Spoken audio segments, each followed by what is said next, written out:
আমি সঙ্গীতা, আমি নিয়েছি আবার একটা নতুন ব্লগ। আজকের বিষয়বস্তু হচ্ছে ছানা বড়া।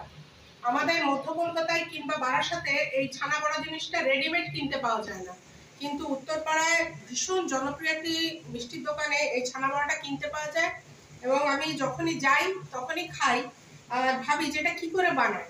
তো এক দুবার চেষ্টা করেছি, সফল হয়েছি, তাই আপনাদের সঙ্গে শেয়ার করছি। ঠিক ওরা চৌকো বানায়, আমি চৌকো বানাবো না, গোল বানাবো।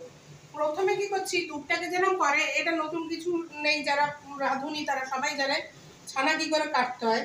প্রথমে দুধটা একটু ঘন করে নিয়েছি, এখানে গরুর দুধ আছে, আধা কিলোর থেকে কম আছে, কারণ আমি একটু চা করে খেলাম, তার জন্য একটু কমে গেছে। আর এই লেবু নিয়েছি। এবারে বিষয়বস্তুটা হলো, একবারে আমি লেবু দিয়ে হুড়ুস করে এই এটাকে কাটার চেষ্টা করবো না ছানাটা, তাহলে কি হয়, ছানার মধ্যে যে একটা নরম নরম ভাব আসে সেটা আসা হয় না, মানে কিশমিশ যেটা দানা দানা ভাবটা আসে না, একদম মোড়ো টাইপের হয়ে যায়, সেটা আমার দরকার নেই, ওটা দানা দানা দরকার।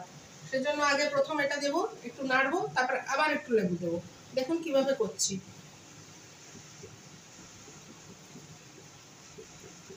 এই অর্ধেকটা শেষ করে ফেললাম, এবার একটু জাল দেবো।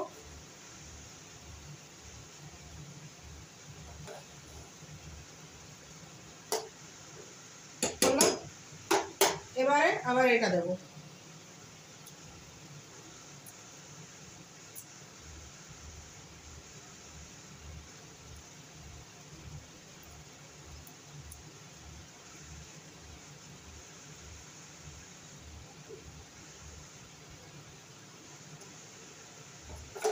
আবার একটু নেড়ে দেবো।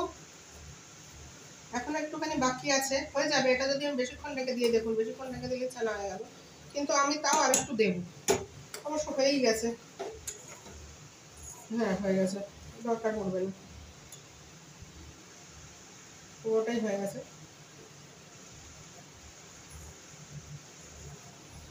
দেখুন, ভাবছেন যে এইটুকু দিয়ে কটা ছানা বাড়া হবে, আসলে আমি আর আমার ছেলে খাবো, তো আমাদের ওই 6টা-7টা হলেই যথেষ্ট, আর অন্য তরকারি থাকে।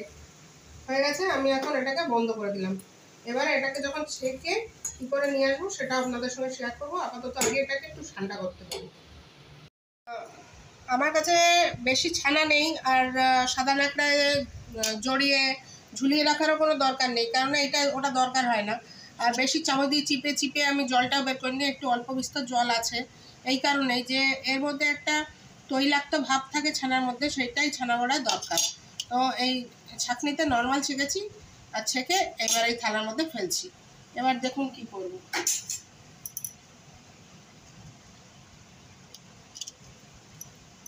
এখানে এই প্রসেসে আপনি রসগোল্লাও বানাতে পারেন। রসগোল্লার যা যা লাগবে, ছানাটা যেরকমভাবে এরকম মুথে নিতে হয়, সেটা এই একই প্রসেস ছানা বড়ার জন্য। আমি চামচটা নিচে একটা কারণে লাগবে, দেখাচ্ছি পরে। আগে এরকম করে এই ছানাটাকে যতটা আপনি এরকম মুথতে পারবেন বা মানে পিষতে পারবেন, ততটা এটা নরম হবে ছানা বড়াটা, এটাই আসল জিনিস। আর যেটা বলছিলাম একটু দানা দানা দরকার, এটা যখন দানা দানা এরকম দানা দানা থাকবে, কেননা যদি আমি ওই একসঙ্গে যদি লেবুটা দিয়ে দিতাম তাহলে মন্ড পাকিয়ে যেত, কিন্তু এই দানা দানা ভাবটা আসতো না, এটা মুখের মধ্যে পড়লে একটা সুন্দর ভাব লাগে। এটা একটু ধৈর্য ধরে করার প্রসেস, মোদ্দা কথা এটাকে এরকমভাবে পিষতে হবে। চলুন আমি করে নিয়ে এসে দেখাচ্ছি যে কতটা স্মুথ করবো আমি। দেখুন এইরকম একদম নরম তুলতুলে হয়ে গেছে, এরকম নরম। এইবারে এর মধ্যে দেবো আমি, এটা হচ্ছে কর্নফ্লাওয়ার। এখানে আমার ডাব্বা ডব্বা নেই, কারণ আমি রাজস্থানে আছি এখন। এই কর্নফ্লাওয়ারের 1 চামচ এটার জন্য যথেষ্ট। এই 1 চামচ দিয়ে এবার যেরকম করে আটা দিয়ে পরে সেরকম মাখবো ওটাকে আমি।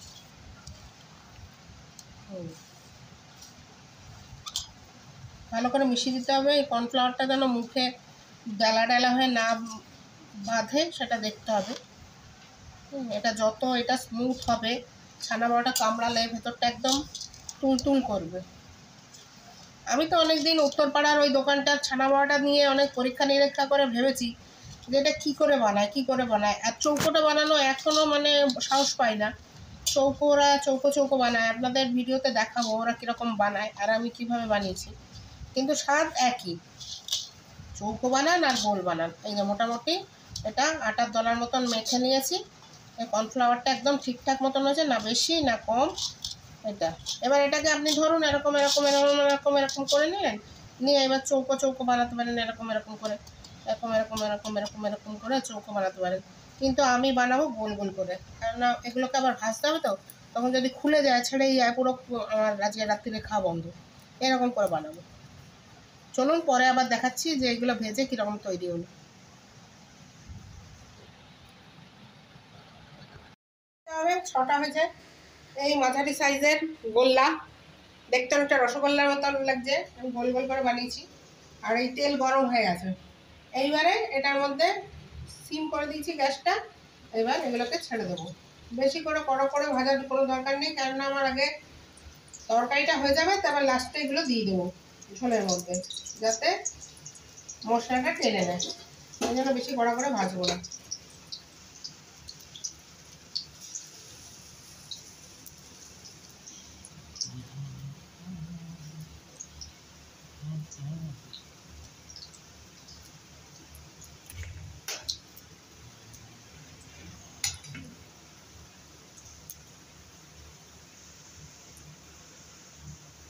ধৈর্য ধরে ভাজতে হবে, বেশি তাড়াহুড়ো করলে ভেঙে যাবে এগুলো।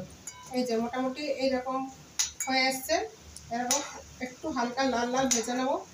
খুব বেশি কড়া করে ভাজবো না, তাহলে ভেতরের ওই যে নরম ভাবটা চলে যাবে আর বাইরেটা ভীষণ শক্ত হয়ে যাবে, এটা উল্টো পাল্টা হয়ে যাবে। এরকমই একটু হালকা করে ভাজবো।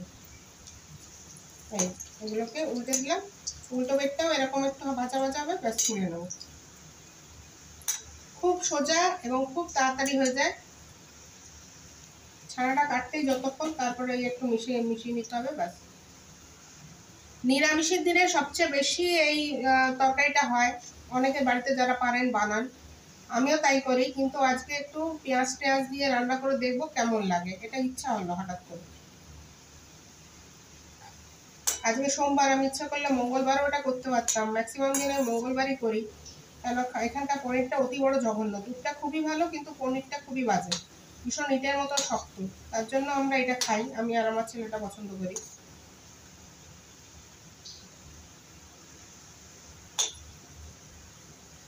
দুধটা খুবই ভালো, দেখতেই পেলেন ওইটুকু দুধে এতগুলো 6টা মতন হয়ে গেছে।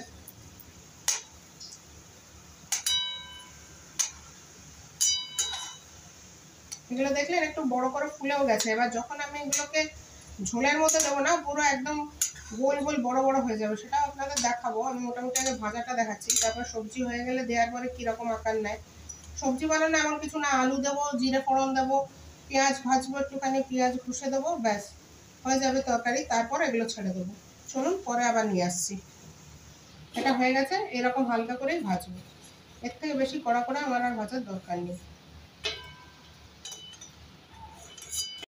আলুটা ছোট ছোট করে কেটে নিয়েছি, এর মধ্যে জিরে ফোড়ন দিয়ে দিয়েছি আর লঙ্কা রয়েছে,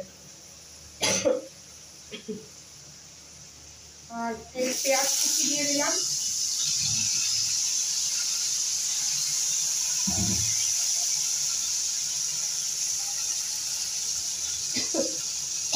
ঝাড় উঠতে হলে সমস্যা হচ্ছে।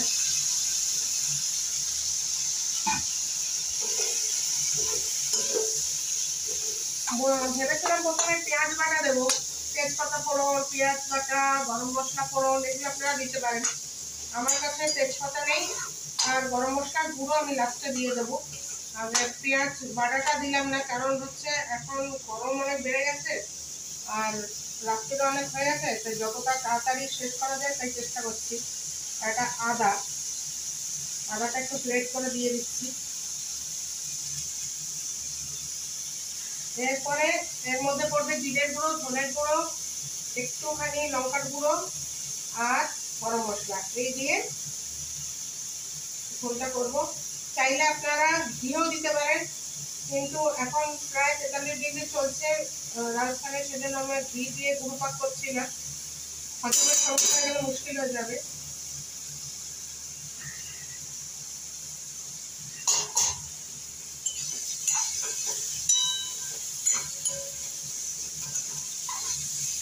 এটা মোটামুটি ভাজাভাজি হবে। একটু নরম হয়ে যাবে।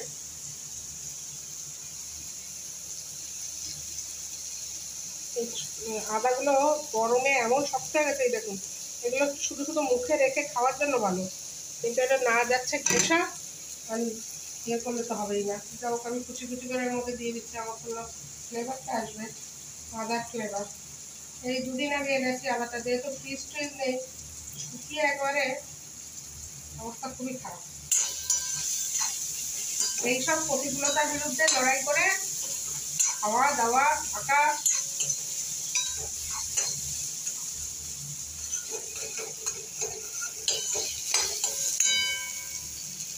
মোটামুটি পেঁয়াজটা ভালো ভাজা ভাজা হয়ে গেছে, আর আলুটাও মোটামুটি ভাজা ভাজা হয়ে গেছে। এবারে একটুখানি অল্প জল দিলাম, এবার ফুটুক। এবার কি কি মশলা দিচ্ছি দেখুন, সিম্পল মশলা। আমার সব বাক্স বাটারা এখানেই থাকে। একটা ছোট্ট স্ল্যাব, তার মধ্যেই সমস্ত কিছু করতে হয়, মেনটেন করে বাড়ির মতন চেষ্টা করি যতটা সম্ভব সুন্দর করে রাখার।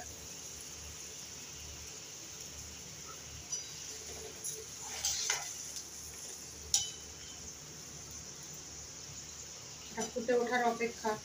এর মধ্যে পেঁয়াজ বাটাও দিতে পারতেন, করা যেত। বললাম যে সময়ের সংক্ষেপ করার জন্য ওটা করলাম না। পেঁয়াজ বাটাটা দিলে আটটু কষতে হতো, টাইম লাগতো, এটা ঝটপট হয়ে গেল। ফুটে উঠেছে মোটামুটি। এবার আমি একের পর এক মশলাগুলো দিয়ে দেবো। ধনে গুঁড়ো দিচ্ছি প্রথমে, এরকমভাবে দিচ্ছি। এটা একটা মোটামুটি আমার আন্দাজ আছে, এটা হচ্ছে 1.5 চামচ মতন ধনের গুঁড়ো দিয়ে দিলাম। পেঁয়াজ ছাড়া বাকি সবই আপনি, রসুন দেবেন না, বাকি সবই আপনি নিরামিষের দিন ইউজ করতে পারেন। দিয়ে দিলাম জিরের গুঁড়ো,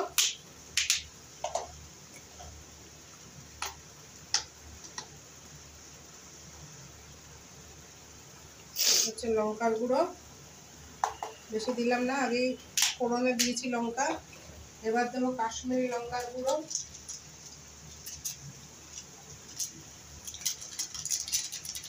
আমরা শেষের পথে দেখতে হবে, দেখি। প্যাকেটের মধ্যে রাখলে বোঝাও যায় না যে আছে কি নেই। হ্যাঁ ছিল, একটু হয়ে গেল, যেটুকু চাই। ফুটে গেছে মোটামুটি। এবারে গরম মশলাটাও এই সময় দিয়ে দিই, দিয়ে একটু চাপা দিয়ে দেবো। আলুটা নরম হয়ে গেলে ওই ইয়েগুলো দিয়ে দেবো, ছানা বড়াটা দিয়ে দেবো, গরম মশলা দিয়ে দিলাম। এবার শুকনো শুকনো বানাবো এটা, আমি খুব বেশি ঝোল থাকবে না, যার জন্য এবার সিমে করে আলুটা গলা পর্যন্ত একটু ঢেকে দেবো। এই ঝোলটা হয়ে গেছে। কটা আলুকে আমি একটুখানি চিপে চিপে দিয়েছি, তাহলে ঝোলের ঘনত্বটা একটু বাড়ে, এই যে এরকম একটা থকথকে ভাব আসে, দিয়েছি। আর এই সর্বশেষে আমার এই ছানা বড়া চলে গেল, এই 6টা ছানা বড়া চলে গেল। এই মুহূর্তে দিতে হতো ঘি, কিন্তু আমি আগেই বলেছি এখন গরমটা খুব বেশি, আমি ঘিয়ে নিচ্ছি না। এর মধ্যে নুন চিনি আমি আমার পরিমাণ মতন দিয়ে দিয়েছি, আপনারা যতটা খাবেন ততটা দেবেন। বাকি আর যা মশলা লাগে দেখালাম। পেঁয়াজ বাটাও ইউজ করতে পারেন, কিন্তু রসুন বাটা ইউজ করবেন না, ছানা বড়ায় সম্ভবত রসুন একটা বিচ্ছিরি লাগবে। ব্যাস হয়ে গেছে। যারা পাকা রাঁধুনি না তারা জাল দেবেন না। এরকম অবস্থায় একটুখানি ফুটিয়ে, ব্যাস আমি যা করছি পাকা রাঁধুনিরা করতে পারেন, তাদের তো সব কিছুই যায় না। একটুখানি ফুটিয়ে ব্যাস এই বন্ধ করে দিলাম। এবার ঢেকে রেখে দেবো, 5-10 মিনিট বাদে নিয়ে আসছি। আমরা কী করে খাচ্ছি, এটা কতটা নরম হয়েছে দেখাবো। Thank you. এই ছানা বড়া যেটা তৈরি হয়েছিল, এ দেখুন একদম চামচ দিয়ে চলে গেল পেটে, কেটে। কেমন হয়েছে ভাই? অসাধারণ হয়েছে, খুবই নরম হয়েছে জিনিসটা, আর ঝোলটা ঢুকে গেছে। ইচ্ছা করলে একটু ফোটানো যেত, ফোটাইনি আমি, ইচ্ছা করে, টাইম খুব কম আছে, আমাদের অনেক রাত্রি হয়ে গেছে আজকে। তাহলেও ভালোই হয়েছে। চলো, থ্যাংক ইউ। আমার এই ভিডিওটা যদি ভালো লাগে প্লিজ একটু লাইক করবেন, শেয়ার করবেন, সাবস্ক্রাইব করবেন। অনেক প্রতিকূলতার মধ্যে আমরা এখানে রয়েছি, প্লিজ একটু সাবস্ক্রাইব করবেন।